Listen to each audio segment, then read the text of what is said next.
মাঠ জুড়ে শুধু ধান আর ধান। অগ্রহায়ণ শুরুর সঙ্গে সঙ্গে মাদারীপুরের চাষিরা ব্যস্ত ক্ষেতের পাকা ধান কেটে ঘরে তোলায়। কোনো ধরনের প্রাকৃতিক দুর্যোগ না হওয়ায় বিগত বছরের তুলনায় এবার ধানের ফলন অনেক ভালো। এজন্য কৃষকদের মনে কিছুটা স্বস্তি ফিরলেও দাম নিয়ে শঙ্কিত। মাদারীপুর সংবাদদাতার তথ্য ছবিতে জানাচ্ছেন ইমরুল কায়েস। সবুজ মাঠের সোনালী ধান কৃষকের কষ্টের ফসল।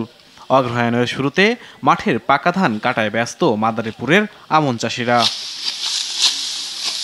পাকা ধান কেটে ঘরে তোলার উৎসব লেগেছে জেলা জুড়ে। আমন হাইব্রিড ও উপসি হাইব্রিড ধান চাষাবাদ হয়েছে বেশি। এবছর জেলায় তেমন কোনো প্রাকৃতিক দুর্যোগ না হওয়ায় এবং পরিমিত বৃষ্টির ফলে ধানের বাম্পার ফলন হয়েছে, যার 32 ভাগ জমির ধান কাটা হয়েছে। তবে সার, বীজ, কীটনাশকের দাম বেশি হওয়ায় ফলনের দাম পাওয়া নিয়ে হতাশা বাসা বেঁধেছে কৃষকের মনে।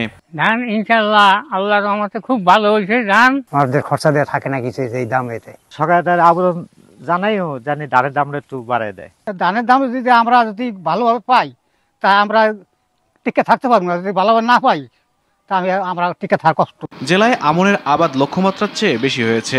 ভালো ফলনের জন্য কৃষকদের পরামর্শ দেওয়া হয়েছে বলে জানান এই কর্মকর্তা।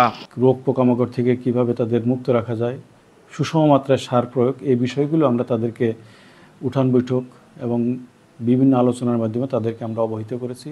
উপজেলা কৃষি অফিস এবছর জেলায় আমন ধানের লক্ষ্যমাত্রা ছিল 21,655 হেক্টর। আবাদ হয়েছে 22,888 হেক্টর জমির।